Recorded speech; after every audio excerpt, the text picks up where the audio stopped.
ela quer a solubilidade deste sal, do oxalato de cálcio, em pH 3.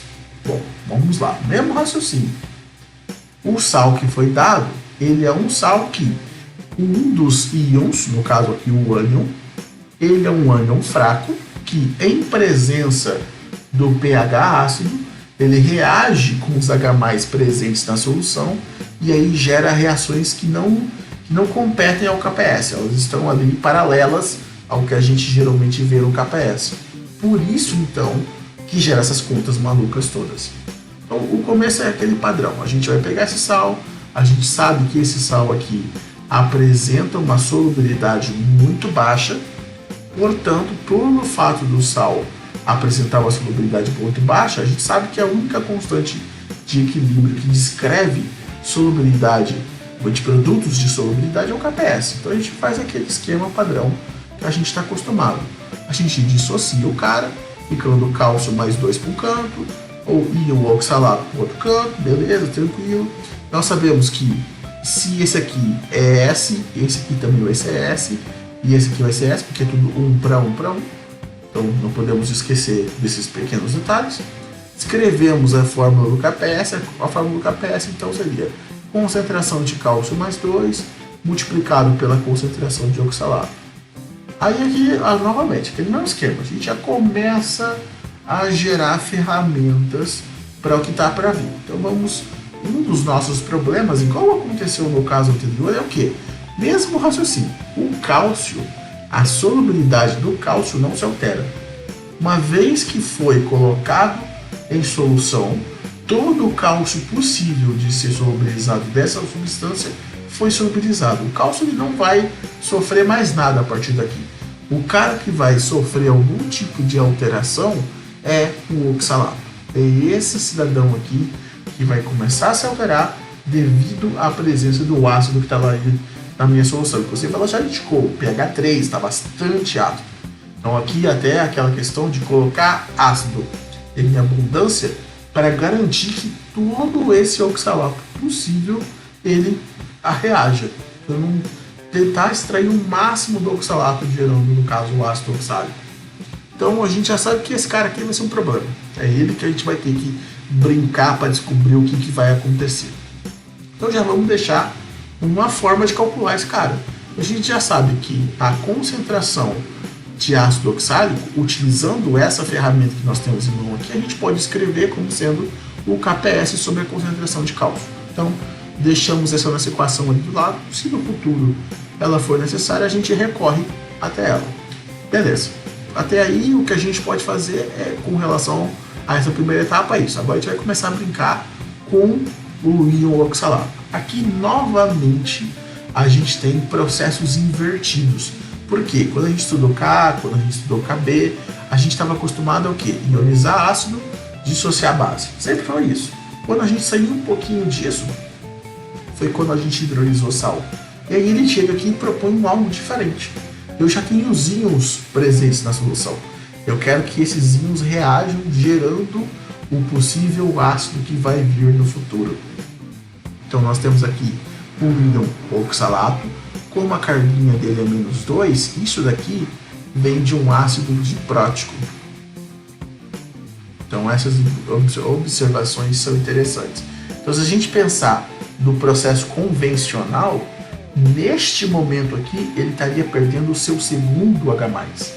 Então aqui uma coisa que até na hora de resolver eu acabei me confundindo, então já faço essa ressalva.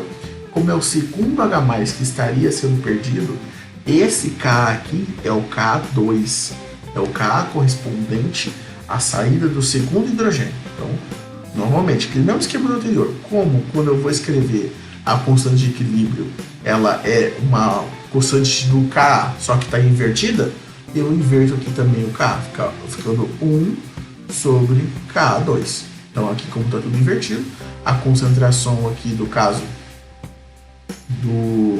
do íon hidrogênio oxalato sobre o oxalato vezes a concentração de H+.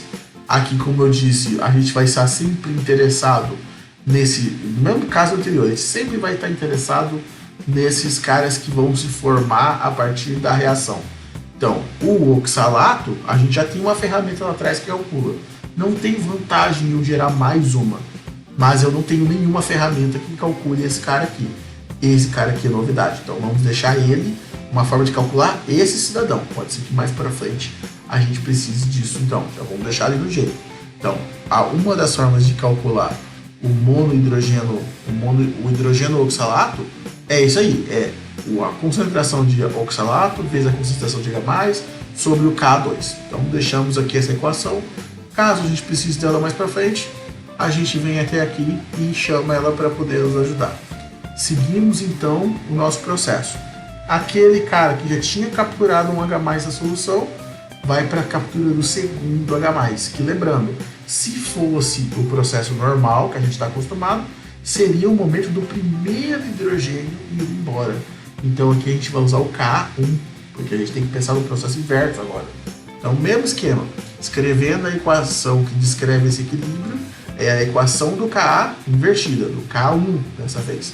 Então, 1 sobre o K1 é igual à concentração do ácido oxálico dividido pelo hidrogênio oxalato multiplicado pelo H+. Mesmo esquema do anterior. Calcular esse cara aqui, a gente já gerou uma ferramenta que calcula. É justamente a equação anterior. Agora, calcular esse cidadão aqui, a gente não gerou nenhuma até então. Então, vamos deixá-lo em evidência. Então, calcular a concentração do ácido oxálico que pode ser formado é mais fácil utilizar usando essas informações que eu tenho aqui, que é a do hidrogênio oxalato, do H+, do K1. Então, mais uma equação que nós geramos aqui para poder utilizar caso seja necessário. Aí vem aquele mesmo esquema que a gente viu no anterior. Na minha solução, lá no comecinho tem cálcio, tá lá o tempo todo, não muda.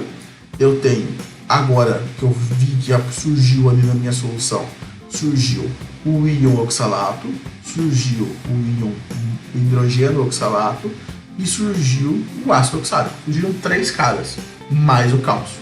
Então toda essa galera eu tenho que levar em consideração. Mesmo raciocínio do anterior. Se a gente fosse pegar para descrever um equilíbrio que envolve toda essa galera aí, nós teríamos o quê? A concentração de cálcio vezes a soma de todas essas frações aqui, que todas essas frações, se a gente for parar para pensar, elas somadas é igual à concentração de oxalato lá do início. Então todas elas somadas dão aquela concentração. E essa concentração aqui é a mesma do cálcio original. Ambos eram S. Então a gente tem aqui, que é novamente um possível equilíbrio, que não posso chamar de KPS, porque o KPS não descreve esse fenômeno, mas se comporta de forma parecida com o KPS. Então ele vai usar as mesmas regras do KPS, eu só não posso dar o nome de KPS. Então a gente tem que esse equilíbrio aqui vai ser a concentração de cálcio vezes a soma de todas essas concentrações aqui, que também equivalem ao mesmo valor da concentração de cálcio. Então, novamente, se fosse o caso de eu ter valores, eu teria que saberia que essa soma dessas frações daria, por exemplo, 5 que deu lá no cálcio. Eu só não sei cada fração quanto é, mas eu já saberia a soma delas quanto vale. Então seria uma informação útil para mim. Aí aqui começa a brincadeira, né? Porque a gente já tem equações que descrevem esse cara, a gente já tem a equação que descreve esse, a gente já tem a equação que descreve esse. Todos eles têm uma equaçãozinha que descreve cada um. Vamos recorrer a essas equações agora, vamos montar aqui e vamos ver aquelas que são vantajosas a gente utilizar logo de saída. Tem algumas que não é grande vantagem a gente usar logo na saída. Pode ser que elas nos atrapalhem, então a gente tira. Então aqui é estratégia. Vai na boa, tem que ir com tranquilidade, não adianta pressa. Para se enrolar aqui é muito fácil. Eu falo porque eu me enrolei várias vezes fazendo. Tem que ir na boa. Então o cálcio por enquanto não vamos mexer. Vamos deixar ele como cálcio mesmo, para não nos complicar mais para frente. Então, trocando a primeira aqui do oxalato, a gente pode dizer que o oxalato, devido à primeira equação lá que a gente descreveu lá no comecinho, a gente tinha que era o KPS sobre o cálcio. Será que isso vai ser vantajoso para agora logo de saída? Não sei, mas não vou deixar aí por enquanto. O hidrogênio oxalato, a gente já lá atrás desenvolveu uma equação para ele. Já vamos colocá-la aqui então, aqui.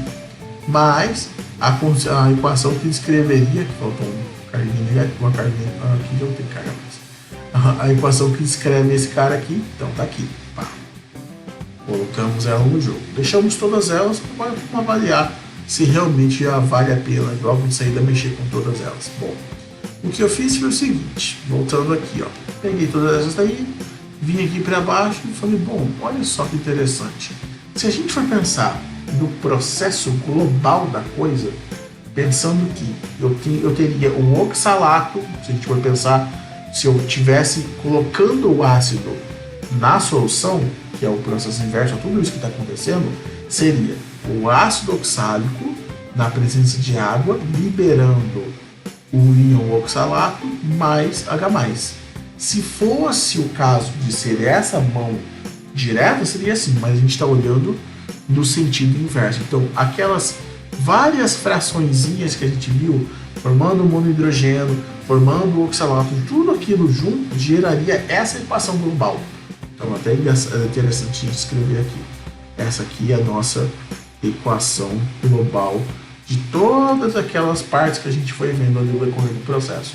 Só que aí o que a gente tem aqui que fazer? Ajustar a nossa visão. A gente não está vendo o ácido se ionizando, a gente está vendo os íons formando o ácido. Então vamos ajustar. Então, se a gente for escrever o equilíbrio no sentido inverso, ficaria esse cara aqui seria o produto a partir de agora, concentração de ácido oxálico dividido pela concentração de íon oxalato vezes a concentração de H+, elevado ao quadrado por uma questão de estequiometria aqui, que no caso precisa de 2H3 ou mais. Lembrando que a água não participa, por ser um líquido puro, então ela está fora do jogo, não participa do nosso processo. E aqui viu um dado muito importante, que é o seguinte: se você lembrar lá, quando a gente tem uma equação que ela é em várias etapas, a gente tem para cada etapa o respectivo K. Então, o K1, o K2, o K3 e assim por diante. Quando eu tenho uma equação que eu junto todas essas etapas, quando eu gero uma equação global, eu preciso de um K global também. E esse K global ele vai ser o K1 vezes o K2 vezes o K3 e assim por diante.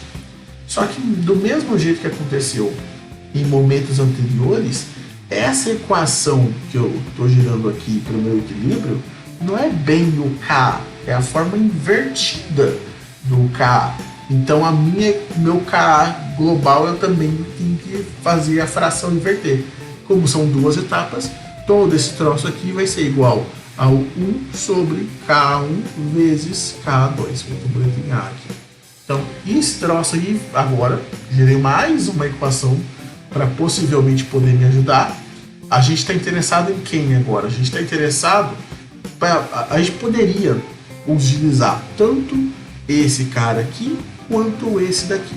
Só que quando a gente olha para a equação anterior que a gente tinha, vamos voltar nela aqui, ó. Quando a gente olha para a equação anterior, fica muito mais interessante para minha manipulação algébrica eu deixar tudo em função desse dito cujo aqui. Dá para fazer pelo outro caminho? Dá, mas você possivelmente vai nadar e morrer na praia, porque vai tentando simplificar e chega uma hora que as simplificações elas travam, elas não vão adiante. Então agora, se eu deixar em função desse cara, eu consigo simplificar muito mais. Então aqui é uma questão de ir testando matematicamente qual que é o mais viável. E o mais viável é deixar em função desse cara aqui. Então, deixando em função desse cara, a gente cria uma ferramenta interessante. Por quê? Vamos voltar lá na equaçãozinha que nós temos. A gente tem que eu estou deixando em função do ácido oxálico, e o ácido oxálico ele aparece aqui para mim, e eu posso utilizar aquela equação para fazer uma troca. Se a gente voltar no anterior ainda, ó, O ácido oxálico ele aparece aqui e eu posso enfiar ele ali para poder juntar. Então o que eu fiz foi o seguinte: a minha equação era o cálcio, que a gente não mexeu até então, o íon oxalato, o íon oxalato, e aonde estava o ácido oxálico, vamos voltar aqui. Opa. Onde estava o ácido oxálico, esse ácido oxálico aqui, eu enfiei aquela equação que eu acabei de gerar. Por isso que ficou esse trem enorme aí que a gente está vendo. Então aquilo lá eu enfiei esse trem aqui que eu acabei de gerar aqui no meio. Então olha só que interessante. Quando eu pego esse cara que eu acabei de gerar e taco ali, vira essa equação gigantona aqui. Então eu tenho que tudo agora está em função de íon oxalato, que justamente o ácido oxálico que eu gerei aqui está em função desse cara. Então agora eu consigo deixar íon oxalato aqui, íon oxalato aqui e íon oxalato aqui. Opa, olha que interessante. Matematicamente, para mim, eu gerei uma ferramenta fantástica. Por quê? Porque eu deixei um fator comum. Eu consigo deixar alguém em evidência. Então, deixando a concentração de íon oxalato em evidência, que aqui no caso gastar um tempinho ali com a matemática para poder deixar em evidência, ficaria o quê? Deixa o trem em evidência, esse trem dividido por esse dá 1, dividido pelo outro vai dar H3 ou mais sobre K1, dividido por esse daqui, H3 ou mais ao quadrado, dividido por K1 vezes K2. Então, esse troço, multiplicando por tudo isso, voltaria ao anterior. Uma simples fatoração aqui que a gente acabou fazendo. Então, aqui a boa e velha matemática básica chamando a gente para conversar. Então, a gente tem o quê? Conseguir eliminar o oxalato aqui dessas variáveis. Eu tirei um troço ali para facilitar a minha vida, mas sobrou ainda um íon oxalato aqui. Esse íon oxalato restante ele pode me atrapalhar um pouco. Ele não pode ser uma coisa muito interessante, até porque eu quero diminuir o número de variáveis aqui. O propósito da coisa é quanto mais eu conseguir diminuir as variáveis, melhor é. Quanto mais variáveis eu deixar, mais o negócio vai me dar trabalho. Então eu quero deixar a menor quantidade possível de coisas para eu poder manipular aqui. Então vamos tentar tirar esse cara aqui da jogada. Lá atrás, primeiro que a gente criou, lá na primeira linha, a gente criou a ideia de que a concentração de íon oxalato era o KPS dividido pela concentração de cálcio. Lá atrás a gente gerou essa ferramenta. Vamos trazer ela para cá agora. Por quê? Por causa que para o momento atual ela vai servir. Porque eu tenho cálcio aqui, eu tenho cálcio aqui. É uma forma de eu cancelar os cálcios. Então vamos fazer isso. Vamos tirar os cálcios da jogada. Como tem cálcio lá, tem cálcio aqui, corta aqui, elimina os cálcios. E aí sobra aqui o meu quociente reacional, ele é o KPS, no caso que sobrou aqui da minha manipulação algébrica, cálcio sumiu, vezes aquele trem todo que eu tinha aqui antes. Por que isso é interessante? Porque KPS é uma constante, está tabelado. É facílimo de eu conseguir essa informação. Ka, o 1 e o 2, valor tabelado. Também moleza de eu ir atrás dessa informação. Quociente reacional, eu até deixei aqui, ó, ele é a solubilidade elevada ao quadrado. Como a solubilidade do cálcio é fácil de determinar, é muito tranquilo. No caso, lá no próprio KPS do início, eu conseguiria determinar a solubilidade do cálcio. Seria molezíssimo de fazer. Então, eu eliminei, pensei atrás da concentração de oxalato, de monohidrogênio, de ácido oxalato, toda aquela tranqueirada que me daria um trabalho terrível para eu arranjar essas informações. Matematicamente falando, eu consegui eliminar tudo aquilo, tudo fora. Seriam os problemas reais que eu teria. Eu deixei só aquilo que é simples de conseguir. O KPS, as constantes, o quociente reacional, tudo isso é fácil de eu conseguir. E sobrou o que me importa, que é o H3 ou mais. Por quê? Porque o H3 ou mais ele já me deu o dado experimental. ele já me falou, olha, o H3 ou mais eu posso retirar a partir do pH. Como aqui a ideia é eu calcular a solubilidade, é só trocar esse Q aqui por S ao quadrado. Então S ao quadrado é igual a todo esse trem aqui.